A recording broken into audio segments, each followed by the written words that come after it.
భద్రాద్రి కొత్తగూడెం జిల్లా Manuguru MLA camp కార్యాలయం ప్రజాభవన్లో అంతర్జాతీయ మహిళా దినోత్సవం సందర్భంగా నిర్వహించిన మహిళా దినోత్సవ వేడుకలకు ముఖ్య అతిథిగా విచ్చేసి పలువురు మహిళలను సాల్వాతో సత్కరించి మహిళా దినోత్సవ శుభాకాంక్షలు తెలియజేసిన పినపాక ఎమ్మెల్యే పాయం అనంతరం క్యాంపు కార్యాలయంలో నిర్వహించిన రింగ్ ఆటల పోటీలో 40 టీములు పాల్గొనగా అందులో ఫైనల్కి చేరుకుని గెలుపొందిన గద్దల ఆదిలక్ష్మి ఉషాకి మరియు రన్నర్గా నిలిచిన ధనలక్ష్మి జయప్రభని అభినందించి బహుమతులు అందజేసిన పాయం వారు మాట్లాడుతూ కాంగ్రెస్ ప్రభుత్వం మహిళలకు ఆర్థిక వెసులుబాటు ఆర్థిక ఎదుగుదలకు వివిధ కార్యక్రమాలు చేపట్టి సపోర్టు చేస్తోందని పాయం వివరించారు. ప్రజాప్రభుత్వాన్ని మహిళలు అంతా ఆశీర్వదించాలని కోరారు. ఇంద్రమ్మ రాజ్యం ప్రజాప్రభుత్వం ఇచ్చిన గౌరవం మహిళలకు ఉచిత బస్సు ప్రయాణాన్ని కల్పించిందని, ఉచిత ప్రయాణమే కాకుండా ఆ బస్సులకు ఓనర్లుగా మహిళలను చేయడం, మహాలక్ష్మి ద్వారా 500 రూపాయల గ్యాస్ సిలిండర్, గృహజ్యోతి ద్వారా 200 యూనిట్ల వరకు ఉచిత విద్యుత్ మహిళల పేరిట ఇంద్రమ్మ ఇళ్లు ప్రజాప్రభుత్వం చేపట్టిన విజయమని పేర్కొన్నారు. ఈ కార్యక్రమంలో మణుగూరు మండల కాంగ్రెస్ పార్టీ అధ్యక్షులు పేరునాకి నవీన్, కాంగ్రెస్ పార్టీ మండల నాయకులు, మహిళా నాయకులు, కార్యకర్తలు తదితరులు పాల్గొన్నారు. మహిళల గురించి మనం ఎంత చెప్పినా తక్కువ. మనం తెలుగు రాష్ట్రాల్లో మన ప్రాంతాలు కానీ ఎక్కడైతే మహిళల్ని మనం గౌరవించుకుంటామో, ఎక్కడైతే మనం మహిళల్ని పూజించుకుంటామో, ఎక్కడైతే దేవతల్ని మనం దేవతల్లేగా మహిళల్ని మనం చూస్తామో, ఆ గ్రామం కానీ, ఆ కుటుంబం కానీ, ఆ ప్రాంతం కానీ సుఖ సంతోషాలతో వర్ధిల్లుద్ది. ఇది నగర సత్యం, చరిత్ర చెప్తా ఉంది. కాబట్టి మీ కుటుంబాల్లో మగవాళ్ళు కానీ ఆడవాళ్ళు కానీ మీ పిల్లలు ఉంటారు, మీకు ఆడబిడ్డలు అదేవిధంగా అబ్బాయిలు ఉంటారు కుటుంబాల్లో. ఇద్దరిని సమానంగా చూడండి, ఇద్దరిని సమానంగా చూడండి. ఆడైనా మగైనా అందరు సమానమే. ఇవాళ మహిళలు కూడా ఏ రంగాల్లో కూడా తీసుకోవట్లేదు. ఉదాహరణకు ఇవాళ చూస్తే ఇవాళ మహిళలు మన ప్రధానమైన ప్రపంచవ్యాప్తంగా దేశవ్యాప్తంగా మన రాష్ట్రంలో కూడా పండగ వాతావరణం నెలకొన్నటువంటి సందర్భం. కాబట్టి ఇవాళ మహిళల గురించి మనం మాట్లాడుకునే సందర్భంలో ఇక్కడ ఉన్నటువంటి మహిళా సోదరి వాళ్ళందరూ, ఆడబిడ్డలందరూ, వేదిక ఉన్న వాళ్ళందరూ కూడా మరి వివిధ రంగాల్లో పనిచేస్తూ, వివిధ డిపార్ట్మెంట్లో పనిచేస్తూ ఈ దేశానికి, ఈ సమాజానికి, ఈ ప్రాంతానికి సేవ చేస్తున్నటువంటి కష్టంతో ఇబ్బందులు, కష్టాలు, బాధలు అనేది ఏమించి మరి ఇవాళ వివిధ రంగాల్లో పనిచేస్తూ ఒక ప్రత్యేకమైన గుర్తింపు, పేరు, ప్రతిష్టలు, గౌరవ మర్యాదలు మరి పొందినటువంటి మహిళా లోకానికి, మహిళా సోదరి వాళ్ళందరికీ కూడా ఈ సందర్భం నేను పేరు పేరున శుభాకాంక్షలు తెలియజేసుకుంటూ, మహిళలు ఎవరు మాట్లాడినా చెప్తా ఉంటారు. మహిళలు సమాజంలో మరి ఇవాళ ఆకాశంలో సగం మంది మహిళలు, ఎందులోనైనా మహిళలు వెనకాడు వేయరు. మరి సమాజంలో ఉన్నటువంటి దాంట్లో సగానికి మంది పైగా మహిళలే ఉన్నారు.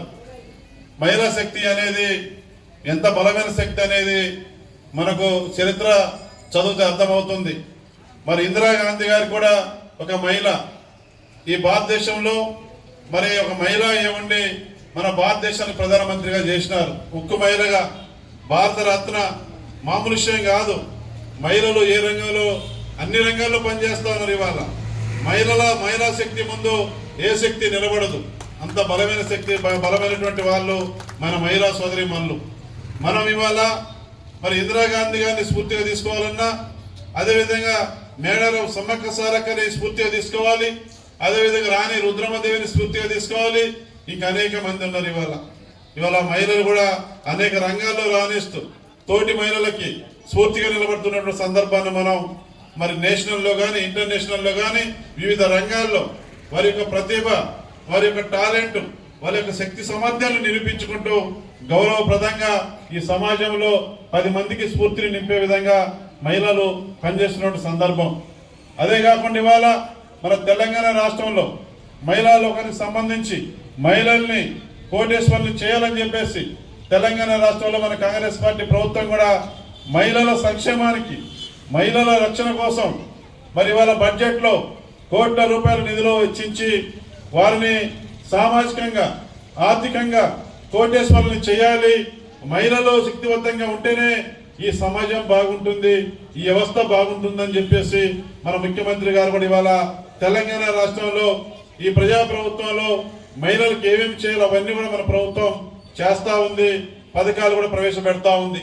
ప్రభుత్వం రాగానే గౌరవ ముఖ్యమంత్రి రేవంత్ రెడ్డి గారు ప్రమాణ స్వీకారం చేయగానే మొట్టమొదటి పథకం కాంగ్రెస్ పార్టీ ప్రభుత్వానికి మహిళలంటే ఎంత ప్రేమ, అభిమానమో మరి ఏరే చెప్పనవసరం లేదు.